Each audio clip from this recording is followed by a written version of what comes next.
மின்மினி தமிழர்களுக்காகவே வந்தாச்சு முதல் hyperlocal social media app. உடனே டவுன்லோட் பண்ணுங்க. இடைக்கால பட்ஜெட் குறித்து பிரதமர் மோடி காணொலி வாயிலாக பேசினார். கூடுதல் விவரங்களை செய்தியாளர் ரமேஷ்குமார் வழங்கிட கேட்கலாம். வணக்கம் ரமேஷ்குமார், பிரதமர் மோடி காணொலி வாயிலாக பேசிய கூடுதல் விவரங்கள் என்ன? வணக்கம். அதாவது மத்திய இடைக்கால பட்ஜெட்டை நிதியமைச்சர் நிர்மலா சீதாராமன் தாக்கல் செய்து முடித்திருக்கிறார். இந்த பட்ஜெட் குறித்து பிரதமர் மோடி சற்று முன்னதாக காணொலி காட்சி வாயிலாக உரையாற்றினார். அப்போது இந்த பட்ஜெட் குறித்து பேசிய பிரதமர் அவர்கள் இந்த இடைக்கால பட்ஜெட் என்பது உள்ளடக்கியதாகவும் புதுமையாகவும் இருக்கிறது என பாராட்டு தெரிவித்திருக்கிறார். இதில் அந்த பட்ஜெட்டில் நம்பிக்கை என்பது தொடர்ந்து வந்திருக்கிறது. இது நாட்டில் உள்ள 4 முக்கிய தூண்களான இளைஞர்கள், ஏழைகள், பெண்கள் மற்றும் விவசாயிகள், இந்த 4 தூண்களையும் இது அதிகாரப்படுத்துவதாக அமைந்திருக்கிறது என தெரிவித்திருக்கிறார்.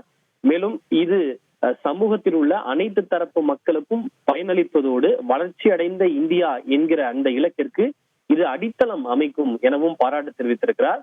அதே போல விவசாயிகளுக்கு பயனளிக்கக்கூடிய வகையிலே பல்வேறு முடிவுகள் இன்று எடுக்கப்பட்டிருக்கிறது. குறிப்பாக மாத்திய சம்பதா யோஜனா, நானோ யூரியா உரங்கள் என அவர்களுக்கு பயனளிக்கக்கூடிய முடிவுகளும் இதுல அமைந்திருக்கிறது என அவர் பாராட்டு தெரிவித்திருக்கிறார். அதே போல சூரிய மின்தகடுகள் பதிக்கும் திட்டத்தின் மூலம் நாட்டில் உள்ள 1 கோடி குடும்பங்களுக்கு மாதந்தோறும் 300 யூனிட் மின்சாரம் இலவசமாக கிடைக்கும். இதன் மூலம் ஆண்டுக்கு அவர்களுக்கு 15,000 ரூபாய் முதல் 20,000 ரூபாய் வரை வருமானமும் கிடைக்கும் என பிரதமர் மோடி தெரிவித்திருக்கிறார். ஒட்டுமொத்தமாக அனைவருக்கும் பயனளிக்கக்கூடிய வகையில் வளர்ச்சியடைந்த இந்தியாவிற்கு அடித்தளம் அமைப்பதாக இது அமைந்திருக்கிறது. எனவே நாட்டு மக்கள் அனைவருக்கும் இந்த வரலாற்று சிறப்புமிக்க பட்ஜெட்டிற்கு தன்னுடைய வாழ்த்துக்களை தெரிவித்துக் கொள்வதாக பிரதமர் மோடி தெரிவித்துள்ளார். அதாவது நாட்டில் உள்ள இளைஞர்களுடைய எதிர்பார்ப்புகள் மற்றும் ஆசைகளை பிரதிபலிப்பதாகவும் இந்த பட்ஜெட் என்பது அமைந்திருக்கிறது. குறிப்பாக இந்த பட்ஜெட்டில் 2 முக்கியமான முடிவுகள் எடுக்கப்பட்டுள்ளது. அதாவது ஆராய்ச்சி மற்றும் புதுமைக்காக 2 முக்கியமான முடிவுகள் எடுக்கப்பட்டுள்ளது. இது இளைய இந்தியாவுடைய இளைஞர்களுடைய எதிர்பார்ப்புகளை இது பிரதிபலிக்கிறது என்று அவர் தெரிவித்திருக்கிறார். ஏனென்றால் சுமார் 1 லட்சம் கோடி மதிப்பிலான அந்த கார்பஸ் ஃபண்ட் ஒன்று உருவாக்கப்படும் என்று நிதியமைச்சர் அறிவித்திருக்கிறார். அதாவது இளைஞர்களுடைய ஆராய்ச்சி மற்றும் புதுமைக்காக.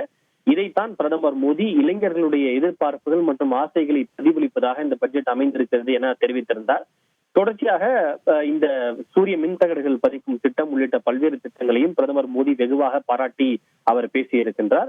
இது அனைத்து தரப்பு மக்களுக்கும் இது நிச்சயமாக பயனளிக்கக்கூடிய ஒரு பட்ஜெட்டாக அமைந்திருக்கிறது. இது வரலாற்று சிறப்புமிக்க ஒரு பட்ஜெட் எனவும் அவர் பாராட்டு தெரிவித்திருக்கிறார். விவரங்களுக்கு நன்றி ரமேஷ். மின்மினி தமிழர்களுக்காகவே வந்தாச்சு முதல் ஹைப்பர்லோக்கல் சோஷியல் மீடியா ஆப். உடனே டவுன்லோட் பண்ணுங்க.